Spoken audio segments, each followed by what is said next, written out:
I live in a place called Dancing Rabbit Eco Village in Rutledge, Missouri. And we are a sustainable living demonstration project and intentional community. And at Dancing Rabbit, we import optimists and we export hope.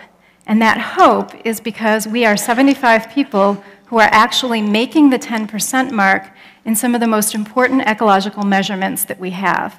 Try to imagine your life lived on 10% of the resources that you are currently consuming. Try it. That number is important. I believe that if we are actually going to live sustainably, we're going to be doing it on something that is about 10% of the resources that the current average American consumes. By operating on a community scale, we've been able to start our own solar-based power company, and we have a commitment that for every kilowatt hour we bring in off of the regular grid, we will export 2 kilowatt hours of our green power back out again. And we only use about 7.5% of the American average of electricity, mostly through conservation and smart design of our buildings. We use composting toilets. All right, now instead of pooping in potable water, which is just a little goofy, like think about all the people in the world who still don't have access to potable water, and we are over here pooping in it. Okay? So at Dancing Rabbit, we don't do that. We save all of those nutrients through composting them, and we save the water too. Instead of lawns around our houses, most of us have gardens. And the few lawns that we do have don't get watered. We have a culture at Dancing Rabbit that says that you do not need to take a shower every day in order to be socially acceptable.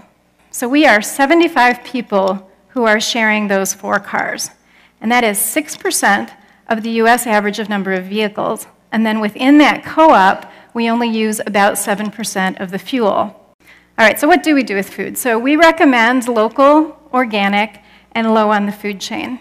About half of our members are vegetarian, compared to 13% of Americans in general, and those of us who do eat meat tend to be relatively low meat consumers.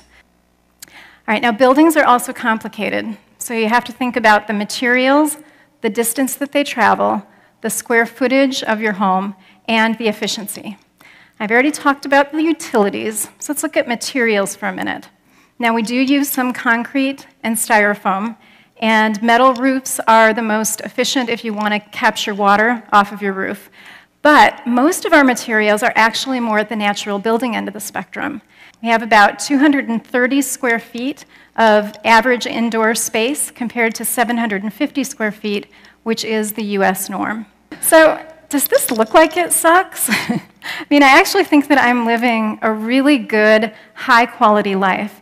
And we're doing it without all the huge pressure to make a ton of money so that you can afford a heavily materialistic lifestyle that's actually at the heart of our unsustainable culture. At Dancing Rabbit, we are doing this life on less than $10,000 a year of average annual income. That's about half of our local county's average. So one of the other images that I could have tossed up at the beginning is this idea that sustainability is really expensive. Like, you need to spend a lot of money to be sustainable. But that's not actually the case. The truth is, we don't need more money, and we don't need more stuff to be sustainable. What we do need is each other. Thank you so much.